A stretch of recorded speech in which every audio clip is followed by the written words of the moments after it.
Welcome friend.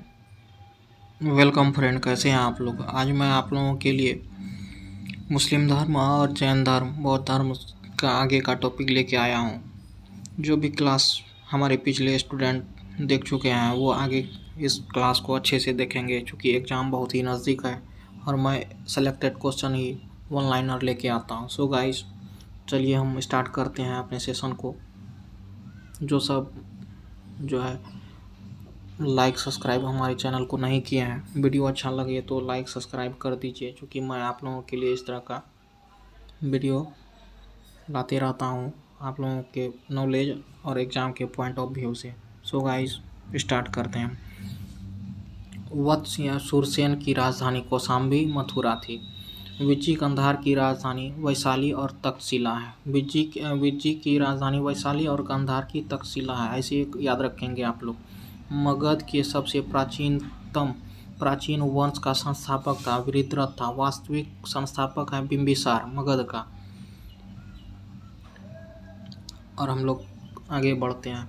Magadh का प्रथम, यहाँ पे देख सकते हैं, मगध की प्रथम राजधानी गिरिब्रज या राजगीर जिसको बोलते हैं, ये राजगीर बिहार में ही है।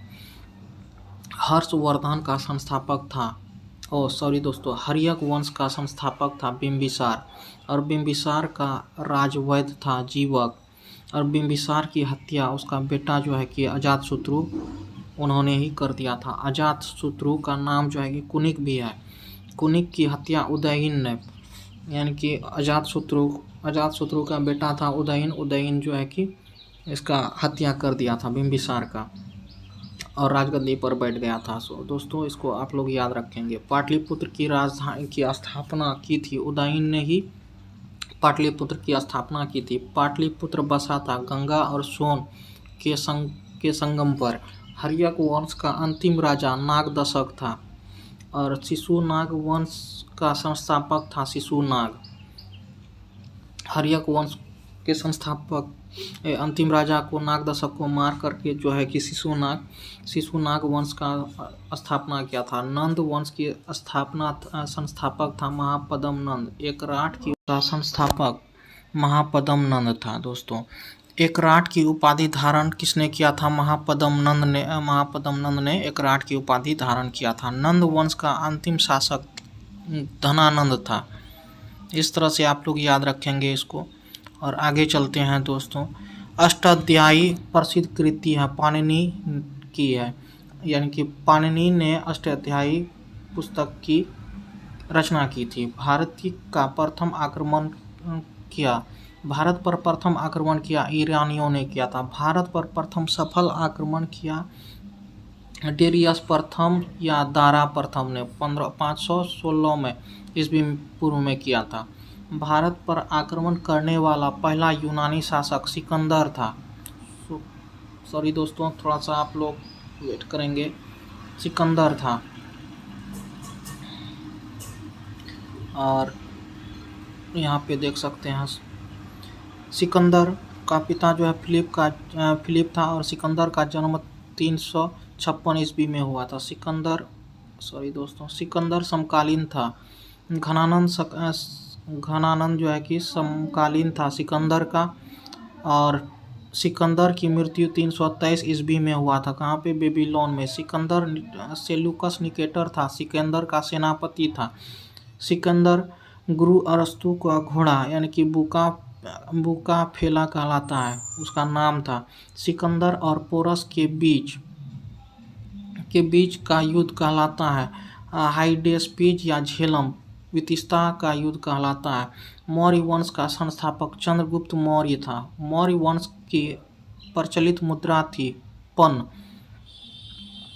सुदर्शन झील का निर्माण जो है कि चंद्रगुप्त मौर्य ने करवाया था। चंद्रगुप्त मौर्य अनुयायी था जैन धर्म का। चंद्रगुप्त जैन धर्म की दीक्षा ली थी। किससे? भद्रबाहु से। चंद्रगुप्त मौर्य के गुरु एवं महामंत्री चाणक्य था। चाणक्य का अन्य नाम था विष्णुगुप्त या कौटिल्य। चाणक्य का अन्य नाम था। दोस्तों, इसको याद रखेंगे, एग्जाम के पॉइंट ऑफ से बहुत ही इम्पोर्टेंट है। कौटिल्य रचित अर्थशास्त्र की पुस्तक संबंधित है राजनीतिक से। इसकी तुलना मैकियावेली के पुस्तक प्रिंस से की जाती है। मैकियावेली का जो पुस्तक है उससे की जाती है इसकी तुलना राजनीतिक शास्त्र का। राजनीतिक शास्त्र का लेखक कौटिल्य या विष्णुगुप्त हैं। भारत का मुक्तिदाता कहा जाता है, चंद्रगुप्त मौर्य को मुक्तिदाता कहा जाता है। इस तरह से हम लोग आगे बढ़ते हैं। आज भारत का मैकियावेली कहा जाता है चाणक्य को। जिस्टन ने सेंड्रोकोटस कहा, जिसको चंद्रगुप्त मौर्य को कहा। विशाखादत्त समकालीन थे चंद्रगुप्त मौर्य के। मुद्रा राक्षस नाटक के रचयिता है विशाखादत्त। चंद्रगुप्त मौर्य के दरबार में आने वाला प्रसिद्ध यूनानी मेगास्थनीज था। मेगास्थनीज ने इंडिका बुक लिखा था। तो दोस्तों इसको आप लोग याद रखेंगे, ये बहुत ही एग्जाम में पूछा गया सवाल है। मेगास्थनीज था सेल्यूकस निकेटर का राजदूत था। सेल्यूकस को पराजित किया था चंद्रगुप्त मौर्य ने 305 ईस्वी पूर्व में किया था। चंद्रगुप्त का विवाह हुआ था सेल्यूकस निकेटर की पुत्री कार्नेलिया, जिसका नाम हेलन के साथ हुआ था, जिसका नाम हेलन भी था। चंद्रगुप्त मौर्य की मृत्यु 298 ईस्वी पूर्व में श्रवणबेलगोला कर्नाटक में उपवास द्वारा हुआ था। इस तरह से आप लोग जो है कि दोस्तों इसको याद रखेंगे।